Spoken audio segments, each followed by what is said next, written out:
Hello നമസ്കാരം, എല്ലാവർക്കും എൻ്റെ ചാനലിലേക്ക് വീണ്ടും സ്വാഗതം. നമ്മൾ ഇന്ന് നോക്കുന്നത് ടീച്ചേഴ്സ് എലിജിബിലിറ്റി ടെസ്റ്റായ KTET-ന് എങ്ങനെ അപേക്ഷ സമർപ്പിക്കാം എന്നുള്ളതാണ്. ആപ്ലിക്കേഷൻ ചെയ്യാൻ ഡോക്യുമെന്റ് ആയിട്ട് ആപ്ലിക്കന്റിന്റെ qualification details, Aadhaar card, photograph തുടങ്ങിയ കാര്യങ്ങളാണ് വേണ്ടിവരുന്നത്. വീഡിയോ ഇഷ്ടമായാൽ ലൈക്ക് ചെയ്യാനും ഷെയർ ചെയ്യാനും ചാനൽ സബ്സ്ക്രൈബ് ചെയ്ത് സപ്പോർട്ട് ചെയ്യാനും മറക്കല്ലേ. ഗൂഗിളിൻ്റെ ഒരു പുതിയ ടാബ് ഓപ്പൺ ചെയ്യുക. ഇതിൽ KTET എന്ന് ടൈപ്പ് ചെയ്ത് നൽകുക. കേരള ടീച്ചേഴ്സ് എലിജിബിലിറ്റി ടെസ്റ്റ് എന്നുള്ളതാണ് KTET എന്നതുകൊണ്ട് ഉദ്ദേശിക്കുന്നത്. വന്നിരിക്കുന്ന ഫസ്റ്റ് ഓപ്ഷൻ തന്നെ ഒന്ന് ക്ലിക്ക് ചെയ്ത് നൽകുക.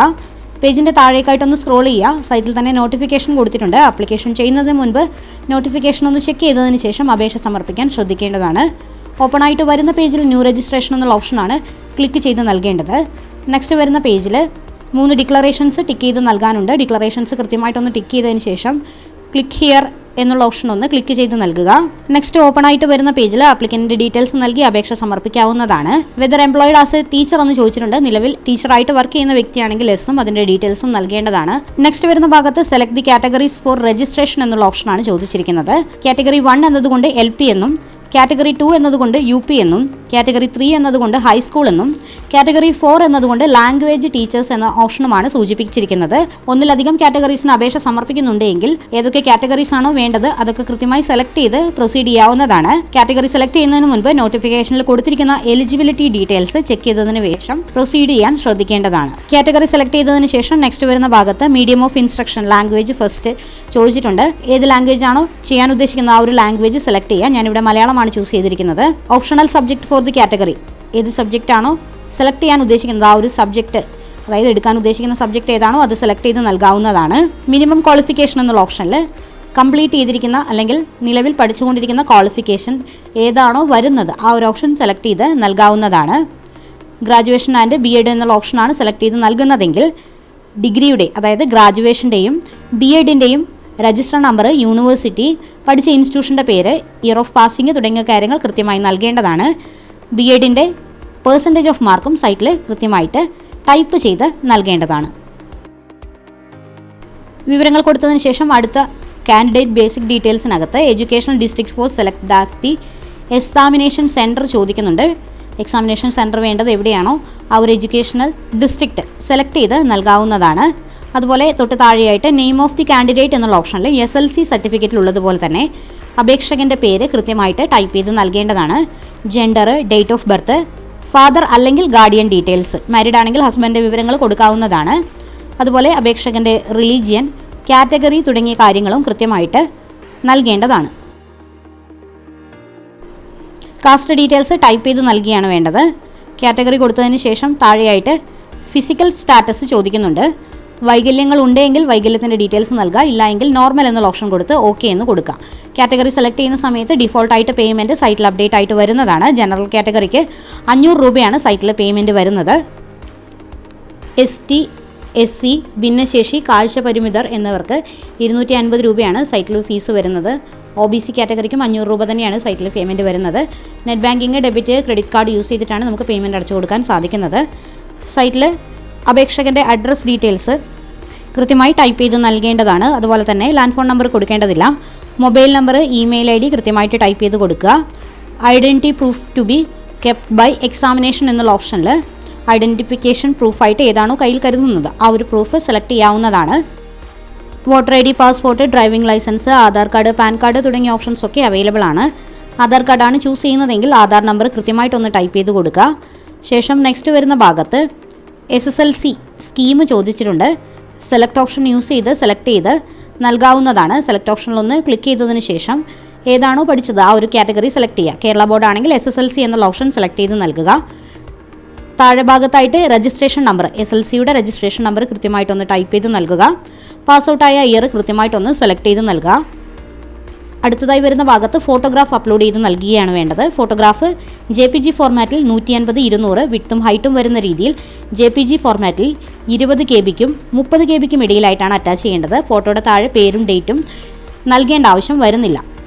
ലൈറ്റ് കളർ ബാക്ക്ഗ്രൗണ്ട് ആയിരിക്കാൻ പ്രത്യേകം ശ്രദ്ധിക്കേണ്ടതാണ്. സബ്മിറ്റ് കൊടുത്ത് പ്രൊസീഡ് ചെയ്യുന്ന സമയത്ത് അപേക്ഷ പ്രിവ്യൂ ആണ് വരുന്നത്. നൽകിയിരിക്കുന്ന വിവരങ്ങളൊക്കെ കറക്റ്റ് ആണോ എന്നൊന്ന് കൃത്യമായിട്ട് ചെക്ക് ചെയ്ത് നോക്കുക. ഏതെങ്കിലും വിവരങ്ങളിൽ അപ്ഡേഷൻ ആവശ്യമാണെങ്കിൽ, അതായത് തിരുത്തൽ ആവശ്യമാണെന്നുണ്ടെങ്കിൽ പേജിൻ്റെ ഏറ്റവും താഴെയായിട്ട് എഡിറ്റ് ഓപ്ഷൻ അവൈലബിൾ ആണ്. എഡിറ്റ് ഓപ്ഷൻ ക്ലിക്ക് ചെയ്തുകൊണ്ട് എന്ത് കാര്യത്തിലാണോ അപ്ഡേഷൻ വേണ്ടത് ആ ഒരു കാറ്റഗറി വിവരങ്ങൾ കറക്റ്റായിട്ട് എഡിറ്റ് ചെയ്തതിന് ശേഷം ആപ്ലിക്കേഷൻ സബ്മിറ്റ് ചെയ്യാവുന്നതാണ്. വിവരങ്ങൾ ഓക്കെ ആണെങ്കിൽ ഡിക്ലറേഷൻ ബോക്സ് ക്ലിക്ക് ചെയ്യുക. Final submission and proceed for payment എന്ന ഓപ്ഷൻ വഴി കണ്ടിന്യൂ ചെയ്ത് പേയ്മെൻറ്റ് അടച്ച് ആപ്ലിക്കേഷൻ പ്രോസസ്സ് കംപ്ലീറ്റ് ചെയ്യാൻ സാധിക്കുന്നതാണ്. ഫൈനൽ സബ്മിഷൻ എന്നുള്ള ഓപ്ഷൻ ക്ലിക്ക് ചെയ്യുന്ന സമയത്ത് അലർട്ട് മെസ്സേജ് വരുന്നുണ്ട്. യെസ് പ്രൊസീഡ് ഇറ്റ് എന്നുള്ള ഓപ്ഷൻ ഒന്ന് ക്ലിക്ക് ചെയ്ത് നൽകേണ്ടതാണ്. ഒരു ആപ്ലിക്കേഷൻ നമ്പറും ആപ്ലിക്കേഷൻ ഐ ഡിയും ജനറേറ്റ് ആവുന്നുണ്ട്. കൃത്യമായിട്ട് ഈ ഒരു ആപ്ലിക്കേഷൻ ഐ ഡിയും ആപ്ലിക്കേഷൻ നമ്പറും നോട്ട് ചെയ്ത് വെക്കേണ്ടതാണ്. ഈ ഒരു ആപ്ലിക്കേഷൻ ഐ ഡിയും ആപ്ലിക്കേഷൻ നമ്പറും ഉപയോഗിച്ചിട്ടാണ് പിന്നീട് നമുക്ക് സൈറ്റിൽ ലോഗിൻ ചെയ്ത് കൺഫർമേഷൻ സർട്ടിഫിക്കറ്റ് അതുപോലെ തന്നെ പിന്നീട് ഹോൾ ടിക്കറ്റ് ഒക്കെ ഡൗൺലോഡ് ചെയ്തെടുക്കാൻ സാധിക്കുന്നത്.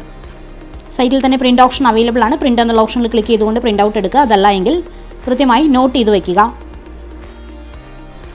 പേജിൻ്റെ താഴെയായിട്ട് വീണ്ടും ഒരു ഡിക്ലറേഷൻ ബോക്സും കൂടി ക്ലിക്ക് ചെയ്ത് നൽകാനുണ്ട്. ക്ലിക്ക് ചെയ്ത് നൽകിയതിന് ശേഷം click here to proceed for payment എന്നുള്ള ഓപ്ഷൻ ഒന്ന് ക്ലിക്ക് ചെയ്ത് നൽകുക. അലേർട്ട് മെസ്സേജിൽ ഓക്കെ എന്ന് കൊടുക്കുക. പേയ്മെൻറ്റ് ഗേറ്റ്വേ പേജിലേക്കാണ് നെക്സ്റ്റ് വരുന്നത്. ഡെബിറ്റ് കാർഡ്, ഇൻ്റർനെറ്റ് ബാങ്കിങ് ഈ 2 ഓപ്ഷൻസ് മാത്രമാണ് അവൈലബിൾ ആയിട്ടുള്ളത്. QR കോഡ് യൂസ് ചെയ്ത് പേയ്മെൻറ്റ് ചെയ്യാൻ സാധിക്കുന്നതല്ല. ഞാനിവിടെ ഡെബിറ്റ് കാർഡ് എന്നുള്ള ഓപ്ഷനാണ് ചൂസ് ചെയ്തിരിക്കുന്നത്. ഡെബിറ്റ് കാർഡ് എന്നുള്ള ഓപ്ഷൻ ചൂസ് ചെയ്തതിന് ശേഷം കാർഡിൻ്റെ നമ്പർ കൃത്യമായി ടൈപ്പ് ചെയ്ത് കൊടുക്കുക. കാർഡ് ഹോൾഡറുടെ പേര് കൃത്യമായി ടൈപ്പ് ചെയ്യുക. അതുപോലെ തന്നെ കാർഡിൻ്റെ വാലിഡിറ്റി ഡേറ്റ്, അതായത് എക്സ്പയറി ഡേറ്റ് എന്നാണോ വരുന്നത് അതും കൃത്യമായിട്ടൊന്ന് കൊടുക്കുക. മന്ത് എന്നുള്ള ഓപ്ഷനിൽ എക്സ്പയറി മന്തും ഇയർ എന്നുള്ള ഓപ്ഷനിൽ എക്സ്പയറി ഇയറും കൊടുത്തതിന് ശേഷം കാർഡിൻ്റെ ബാക്കിലായിട്ടുള്ള CVV നമ്പറും കൃത്യമായിട്ടൊന്ന് ടൈപ്പ് ചെയ്തതിന് ശേഷം പേ നൗ എന്നുള്ള ഓപ്ഷനിൽ ക്ലിക്ക് ചെയ്ത് പ്രൊസീഡ് ചെയ്താണ് പേയ്മെൻറ്റ് ചെയ്യേണ്ടത്.